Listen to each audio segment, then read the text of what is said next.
So Islam recognizes Jesus, but strictly rejects his divinity, his status as the Son of God, and even rejects the crucifixion. This is a big issue, and I'm not here today to argue that he was crucified or that he wasn't crucified. That's an endless, pointless discussion, if you ask me. What I want to do today is to ask some questions, and the most important question is, why? Why was Jesus not crucified, according to Islam? What's the logic in that?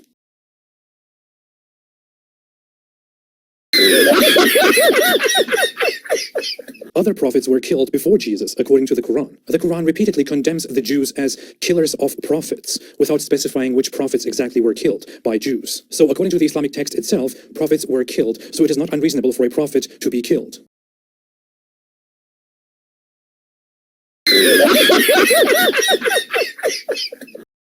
Some would say that according to Islamic belief, Jesus is supposed to come again for a second time, but not like the Christian form of Jesus. He's supposed to be a very Muslim Jesus who comes back and who fights for Islam, brings the end times, and then finally dies. So people could argue that him dying at that time, 2,000 years ago, during the crucifixion, would be incompatible with his return. But that's not really true. According to the Quran, other people were resurrected. Jesus himself brought people back to life. Certain people lived for centuries and for undefined periods of time. It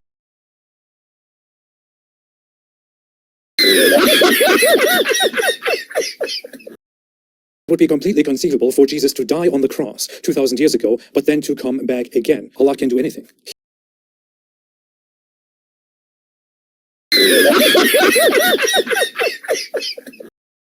One famous example, according to early church fathers, in the Gospel of Basilides, as Dr. Bart Ehrman recently mentioned, we find the same idea, that Jesus was not crucified, but that Simon the Cyrene, instead of him, was crucified, and Jesus was a bystander and watched, while everybody thought the man on the cross was Jesus. These are ideas that exist because of the idea that Jesus is God. So it makes sense for these people to adopt such a belief. It doesn't make sense for Islam to adopt that belief.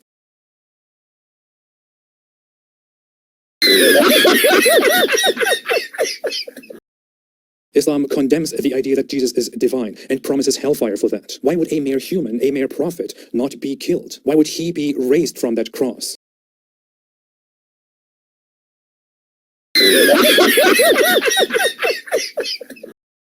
There are more related questions that need to be asked about Jesus. Other stories were also adopted from such movements. For example, the Quran also mentions a story in which Jesus makes real birds, living birds, out of clay birds. And he does this by breathing into those clay birds and giving them life. Of course, the Quran adds, with the permission of Allah. But why exactly does Jesus give life? Why does Jesus resurrect people? And why does he give new life to inanimate beings, to clay birds?